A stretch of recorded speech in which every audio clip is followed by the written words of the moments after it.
2 নং মাজগাঁও মধ্য ইংৰাজী বিদ্যালয়ত ৰাইজৰ উৎসৱ উদযাপন চিন্তামণিগড় মণ্ডল সমল কেন্দ্ৰৰ উদ্যোগত আৰু অসম চৰকাৰৰ শিক্ষা বিভাগৰ সহযোগত শিৱসাগৰৰ 2 নং মাজগাঁও মধ্য ইংৰাজী বিদ্যালয় প্ৰাংগণত দিনজোৰা কাৰ্যসূচীৰে ৰাইজৰ উৎসৱ উদযাপন কৰা হয়। কাৰ্যসূচী অনুসৰি পুৱা পৰিৱেশ নিকাকৰণ পতাকা উত্তোলন বন্তি প্ৰজ্বলন কাৰ্যসূচীৰ পিছতেই হিয়াৰ আমঠু জুবিন গাৰ্গলৈ শ্ৰদ্ধাঞ্জলি জ্ঞাপন কৰা হয়। জুবিন গাৰ্গৰ স্মৃতিত নাহৰ পুলি ৰোপণ কৰা হয়।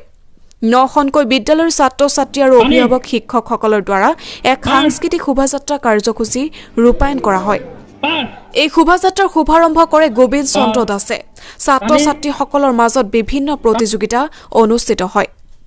শিক্ষাখণ্ডৰ চিন্তামণিগড় মণ্ডল সমল কেন্দ্ৰৰ অন্তৰ্গত আমি 9খন বিদ্যালয় সাঙুৰি আমি ৰাজ্য উৎসৱ অনুষ্ঠানটি আয়োজন কৰিছোঁ আৰু আমাৰ ইয়াত 9খন স্কুলৰ পৰাই আমাৰ যথেষ্ট সংখ্যক পৰিচালনা সমিতিৰ সদস্য মাতৃগোটৰ সদস্য আৰু ছাত্ৰ-ছাত্ৰী আহি অংশগ্ৰহণ কৰিছে আৰু আমি এতিয়া আমাৰ অভিভাৱক অভিভাৱিকাসকলৰ মাজত আমি কেইবাটাও খেল ধেমালি আয়োজন কৰিছোঁ। লগতে আমাৰ ছাত্ৰ-ছাত্ৰীসকলৰ মাজত এই সাংস্কৃতিক কাৰ্যসূচীৰ খন্তেক সময়ৰ পিছতে আমাৰ আৰম্ভ হ'ব আৰু সকলো ৰাইজৰ উৎসাহ দেখি আমি সকলো আনন্দিত হৈছোঁ।